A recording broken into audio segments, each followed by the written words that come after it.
ஒருவர் எழும்பி 2 மணியில இருந்து 4 மணி வரைக்கும் தஹஜ்ஜுத் தொழுகிறார். தொழுது விட்டு அவருடைய உள்ள என்ன சொல்லுதுன்னு சொன்னால், இது எனது ஈமான இன்பத்துடைய விளைவு என்று சொல்லும். நிச்சயமாக ஒருவருடைய ஈமானுடைய சக்தியின் மூலம் தான் அப்படி தொழ முடியும். ஈமானுடைய சக்தியின் மூலம் தான் அப்படி தொழ முடியும். அதுல எந்த விதமான சந்தேகமும் இல்லை. ஆனா ஈமானிய இன்பம் என்கின்ற பகுதி இருக்குதே, அது ஒரு மனிதனுக்கு ஏற்பட்டால் தொடர்ந்து நீடிக்கும். அது ஏற்பட்டால் ஆர்வம் மாதிரி இல்லை. அஃதலுல் அமாலி அதுவமுஹா வ இன் கல்ல, அமல்களிலே மிகவும் சிறந்தது தொடர்ந்து இருப்பது. குறைந்திருந்தாலும் தொடர்ந்து இருப்பது தான் அமல்களிலே மிகவும் சிறந்தது என்று ரசூலுல்லாஹி ஸல்லல்லாஹு அலைஹி வஸல்லம் சொன்னார்கள். அப்ப என்ன அர்த்தம்? அது அஹ்ஸனு அமலான் அல்லாஹ் தஆலா சொல்றான், சிறந்த அமல் தொடர்ந்து இருக்கணும். ரசூல் ஸல்லல்லாஹு இதா அமில அமலன் அஸ்பதஹா, ஏதாவது ஒரு அமலை செய்தால் அதை என்ன செய்வார்கள்? தொடர்ந்து செய்வார்கள் என ரசூல் ஸல்லல்லாஹு அலைஹி வஸல்லம் ஆயிஷா ரலியல்லாஹு அன்ஹா சொல்கிறார்கள். நீங்கள் என்ன புரிந்து கொள்ள வேண்டும் தெரியுமா? தொடர்ச்சியாக ஒரு மனிதனை எந்த ஈமான் தொடர்ச்சியாக வைத்திருக்கிறதோ, அமல் செய்வதற்கு தோதுவாக எந்த ஈமான் வைத்திருக்கிறதோ அது ஈமானிய இன்பம். திடீரென நம்ம ஆர்வப்பட்டு செய்யக்கூடிய பெரிய விஷயங்கள் எல்லாம் ஈமானியுடைய அடையாளமாக நான் நினைக்க கூடாது. குர்ஆனை பரட்டி பாருங்க. உஸ்மான் ரலியல்லாஹு அன்ஹு அவர்கள் செய்த தர்மம் ஏதாவது வந்திருக்காங்க? பெரிய பெரிய அதாவது பெரிய பெரிய தர்மங்களை செஞ்சாங்களே, அவங்களோட ஏதாவது ஞாபகங்களை இறைவன் சம்பவமாக சொல்லிக்கிறானான்னு பாருங்க. அப்படி எதை நீங்க காண மாட்டீங்க. ஆனால் நம்ம வாழ்க்கையில பெருமதி என்று நினைக்காத சில அமல்களை அல்லாஹ் என்ன செய்வான்? குர்ஆன்ல சொல்லி காட்டுகிறான். எப்படி சொல்லி காட்டுகிறான்? மிக முக்கியமான ஒரு இடத்துல ரசூலுல்லாஹி ஸல்லல்லாஹு அலைஹி வஸல்லம் தபூக் யுத்தத்திற்காக போக தயாராகி கொண்டிருக்கிறார்கள். அதாவது தூர பயணம்.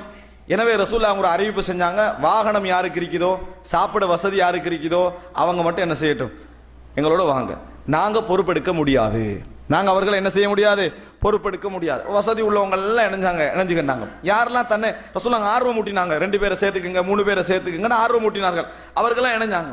ஆனா சில அஷ்அரியூன்கள், அதாவது அஷ்அரியா கோத்திரத்தை சேர்ந்தவர்களுக்கு அந்த வாய்ப்பு கிடைக்கல. ஏழைகள், கஷ்டப்பட்ட வறுமையில் உள்ள ஏழைகள்.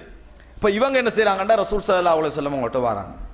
அல்லாஹ்வின் தூதரே, எங்களுக்கும் ஜிஹாது செய்யணும்னு ஆசையா இருக்குது.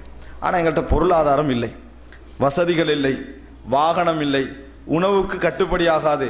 எப்படியாவது எங்களை உங்களோடு அழைத்து செல்லுங்கள், எங்களை என்ன செய்யுங்க, உயிருக்கு போராட்டத்துக்கு அழைத்து சொல்லுங்கன்னு சொல்றாங்க. ரசூல் ஸல்லல்லாஹு அலைஹி வஸல்லம் சொன்னார்கள், லா அஜிது மா அஹ்மிலுக்கும் அலை, உங்களை சுமந்துட்டு போற அளவுக்கு எனக்கு என்ன எந்த விதமான பொருளாதார நிலையும் இங்கே இல்லை என்று அங்க சொல்லுவோம். திருப்பி திருப்பி கேட்கிறான் நபி அவர்கள், திருப்பி திருப்பி 7 ஆண்டு சொல்லிட்டாங்க.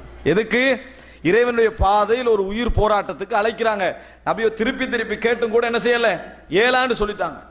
அந்த ரபி அவர்கள் மறுத்தார்கள், நம்மளால போக முடியவில்லை, இந்த பொருளாதாரம் இல்லாதது நம்ம மார்க்கத்தில் எனக்கு ஒரு சேவை செய்ய முடியாமல் இருக்கிறதே என்கின்ற வேதனை அவர்களை கண்ணீர் வடிக்க வைத்தது. அழுதார்கள்.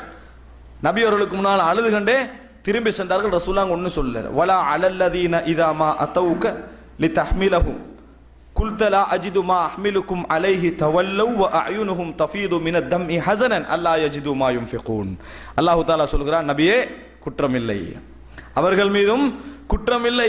உங்களிடத்திலே வந்து எங்களையும் அழைத்து செல்லுங்கள் என்று கேட்ட நேரத்தில் உங்களை கவனிக்க என்னிடத்தில் எந்த பொருளாதாரம் இல்லைன்னு நீங்க சொன்னீர்களே, அந்த நேரத்தில் கண்ணீர் மல்க திரும்பி சென்றார்களே, அவர்கள் மீதும் குற்றம் இல்லை, நான் அவர்களை குற்றம் பிடிக்கவில்லை என்று சொல்லி அல்லாஹ் ரப்புல் ஆலமீன் அவர்களது கண்ணீரை பாராட்டி என்ன செய்தான், குர்ஆன் வசனம் இறக்கினான். ஆனால் அந்த நேரத்தில் அதாவது பல ஆயிரக்கணக்கில் தர்மம் செய்தவர் தான் உஸ்மான் ரலியல்லாஹு அன்ஹு அவர்கள். அவருடைய தர்மத்தில் எந்த குறையும் இல்லை, அல்லாஹ் அதை ஏற்காமலும் இல்லை.